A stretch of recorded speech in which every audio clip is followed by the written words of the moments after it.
I seen a tweet and it said that somebody need to get Sexy Red to tap her into this fight because this is getting too deep.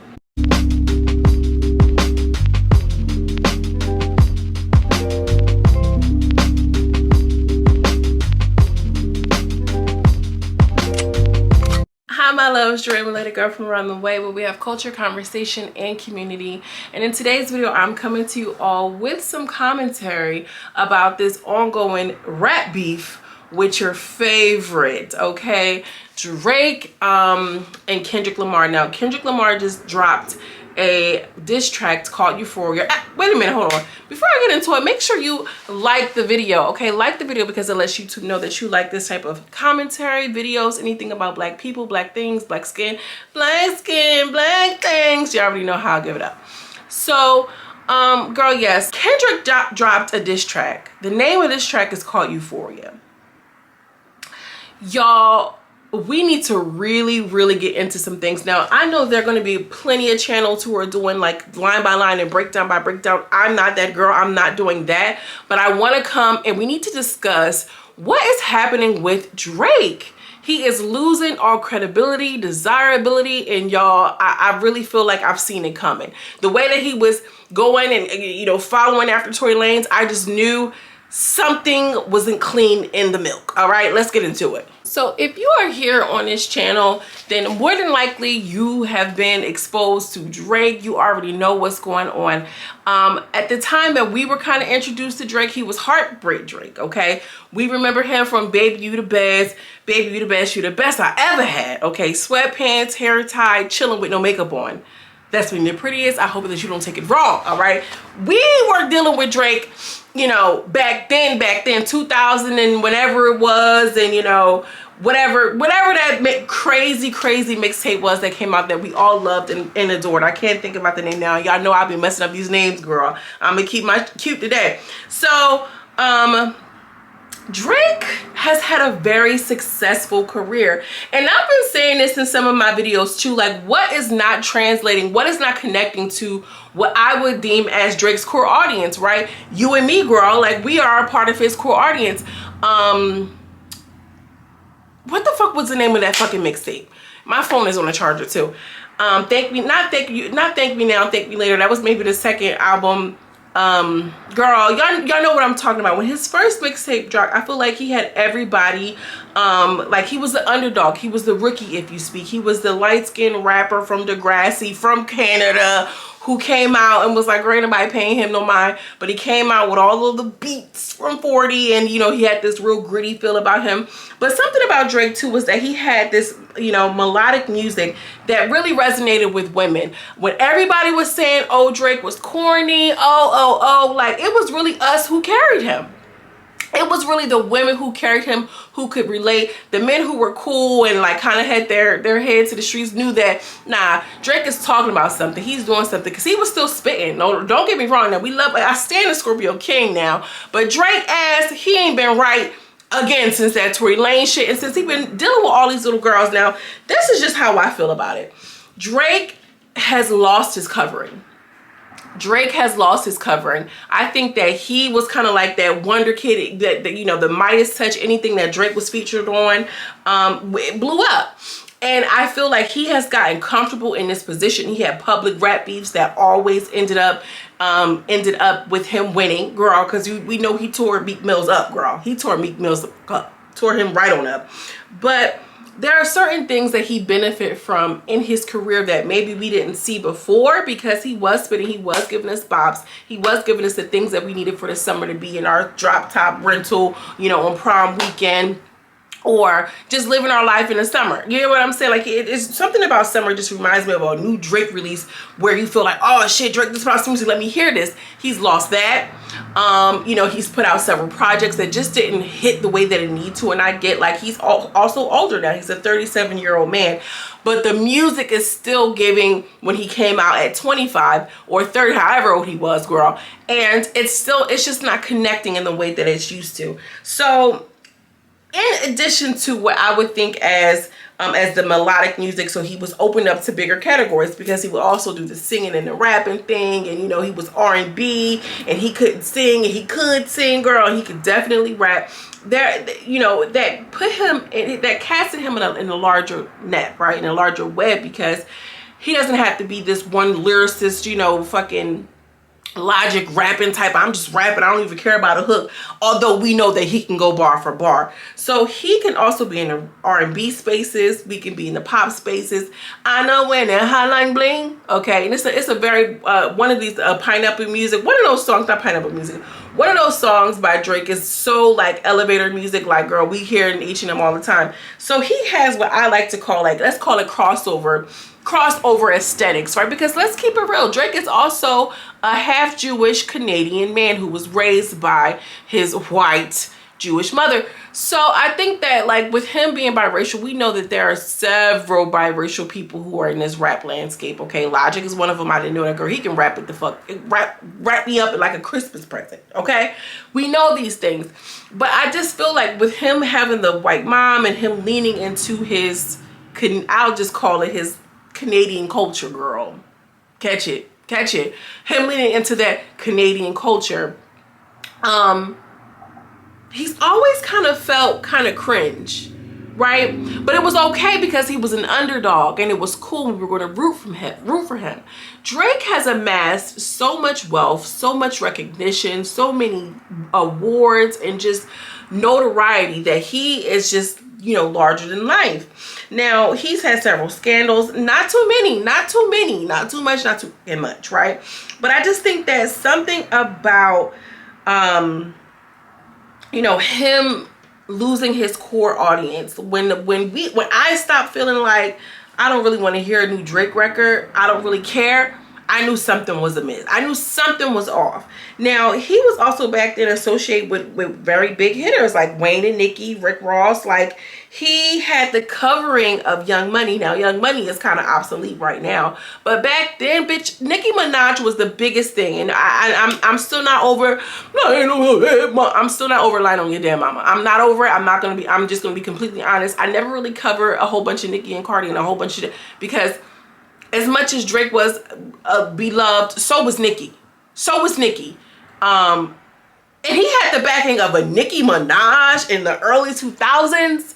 Y'all, do we know what that really means? Like, okay, we can talk about it, but that was huge. I'm talking like they were the only thing that was on the rap landscape at that level during that time frame. Period, full stop.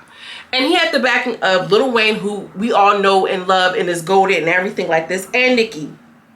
So when, you know, the hood artists like DMX go up to the Breakfast Club and say, I don't really like that nigga, what can we say? Because he has so many #1s. He has the backing of Nicki. He has the covering of Wayne and Birdman. What can you really say outside of he just a rap and singing nigga, and you know, he's on the hot, you know, Billboard 100 every fucking time he drops? Because that was the thing. He had a winning streak and he had the covering of these big people in the industry. Now, I think that he's always been one of the kind of guys who would throw shots.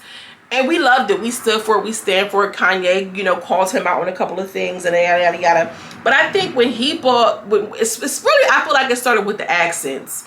He reminded me of the Chet Hanks boys. Like, what are you doing with all of the accents? Now, I used to explain this away. Well, he's from Canada. You know, Canada has a large Caribbean population, all right? So it's, I don't want to say a melting pot like the way New York is, but it's a huge Caribbean population in Canada. So I can see him wanting to know the tunes and the tings and everything like this.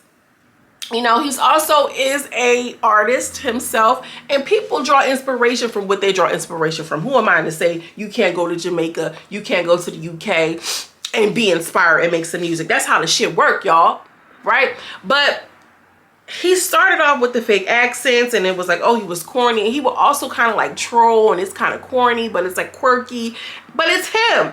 You know, but I think what really did it for me was when he got the Tupac ring or whatever. He was like, oh, you know, he got the Tupac ring. I know a couple of blogs have already talked about this, but I was like, damn, I didn't even realize that he really got the dead man's ring. And then now we know that he ended up doing the AI thing, that AI disc girl. I didn't even really want to get into that. Like, he wasn't going crazy like how he got Meek Mill out the way. He didn't get these girls out the way. He couldn't really get these girls out the way, period. But I feel like when Drake bought and wore Tupac's ring, that is akin to Kim Kardashian getting Marilyn Monroe's dress and wearing it. And that is him leaning into his whiteness, because we're not obsessed with the dead like that. I'm not digging up nobody getting no dress, no grave, and I gotta wear. That is just like their need for that validation, that need for me to be like, oh, I am, you know, I am the greatest. I have Tupac's ring and he's not here to you know what I mean, but I'm carrying the thing. Like, that's very much Kim Kardashian-esque. I'm going to wear this dead woman's dress and conjure up these motherfucking energies and lyricism and spirits and things of that nature. Come on now. I feel like I'm about to start preaching now, because we all know that everything starts and ends in a spiritual plane. Why is he out here, you know, buying this man's ring and wearing it if he didn't want to embody that Tupac-like energy? And if I feel like as a black person, we wouldn't have done it, because we understand, like, not even having even experienced Tupac's energy, not even having even experienced Tupac live in the flesh, I know full well, damn well, that he didn't want nobody digging his shit up and wearing his shit, especially not nobody like Drake. Hello? Holly, if you hear me, okay? We at the church, ain't going nowhere. Like, that's not what it's giving. Tupac never gave that. So, it's, again, corny white boy, all right? So, when Kendrick comes out with this very strategic, very subtle, emotion evoking diss track, even, I don't think we understand. I don't think I'm fully understanding how important and impactful this song was. He started off with Teddy Pendergrass, white boy, in the words of Rick Ross. And wait, before I get into the actual diss, Rick Ross has been out here just like going up top with Drake every time that he can. You know, Drake does a good job at trolling and doing little memes, and he had Irma Therma, whatever that girl name is, the lady from Kill Bill. No disrespect to you, little mama, but you helping him and tagging yourself in this rap beef as a white woman just goes and illustrates the fact that, like, dog, you really not even about the culture. Like, you really not even, you don't have the credibility and the respectability that you think that you do. Yes, you have desirability, but the respectability politics are not behind you, Drake. They're not. And I think that because he's come out and done all of these little hoogly boogly things, oh, I love my women, black women, this, that, and third, and every time we catch him, he with a 20-year-old, 21-year-old white girl, or I'm sorry, his baby mama is a French European older white woman. And in addition to that, he's now on this new wave of cherry picking the hottest, newest 20 and 21-year-olds as a 37-year-old male. That is not sitting right for me. That's not sitting right in my, like, something's not quite right. Which is why I think Kendrick named the song Euphoria, because Euphoria, you know, is a I think he's associated with Euphoria somehow or another. I don't really know what his role is, but Euphoria is about teenage girls, and they on there doing a whole bunch of explicit shit. And every time we turn around, we can't keep a 20-year-old, a 21-year-old out of Drake's clasp, out of Drake's claws. Okay, he got them 21-year-olds hemmed up by their drawers, and he won't let go. And dare you say something, his dad gonna come up from Texas with the big thick mustache and say, oh, leave my son alone. But your son is 40 years old. And listen, get your money, sis. But what are we really doing here? What are we really doing here, Drake? Something's not right. Anyway, Rick Ross has been on his motherfucking neck, and I love it. I really do. If y'all know me in real time, real life, I don't know why. I just like Rick Ross. I don't care. I just, something about Rick Ross I like. I like me a big thickie. I just like Rick Ross, period. But Rick Ross continues to call him white boy. What you want, white boy? Now, I think that's kind of corny, because when he was hot and he had the covering, it was, oh, you know, Aston Martin music. It was everything like this. But I think because he's kind of come out of the covering, he's kind of come out of that winning streak, and we see that every shit that he's touching is not gold, right? And now it's like, oh, I want to attack. I can get you now, because again, I can tell there's a lot of politicking involved with Drake. I can tell that he does things behind the scenes. So now I feel like a lot of the rappers are like, listen, I'm gonna get this nigga. You know what I'm saying? I'm gonna get this. I'm gonna get him. And I think that it's interesting that everybody is coming on him, saying about him saying the N-word and him not being fully black. Now I know that biracial people go through that whole, you know, concept of self-identity and, you know, accepting both races and everything like this. But I think that it's about your politic. You can be a biracial person and don't align with black politics, period. You don't go along with those type of things. And it's how you self-identify. I think that Drake is writing this music, or allegedly, because we all know Lil Yachty is one of his ghostwriters, but he's rapping this life, but he's living a life of a Jewish Canadian man, and the rap boys are calling him out. This is also too, y'all, keep in mind, this is also the age of Aquarius, baby. I feel like this is a part of him being exposed. Like, you're not that cool. You're not that hip. You're not that good. In fact, give me your shit back. You don't belong here. In fact, bring me your shit, is what they're saying. Now, let's get into the music. Let's get into motherfucking Kendrick Lamar now. I mean,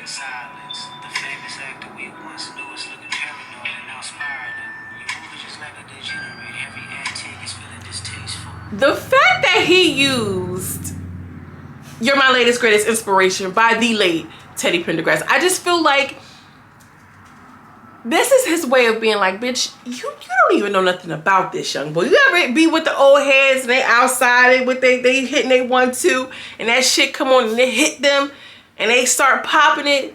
Girl, you don't know nothing about this, young girl. You don't know. That's what it's giving. You know what I'm saying? And in addition to that, that little moment, that little flip it and reverse it moment, okay, shout out to Missy, was a clip from The Wiz, right? The Wiz saying, like, you know, I am a phony or whatever, when it was revealed, you know, the Grand Wizard.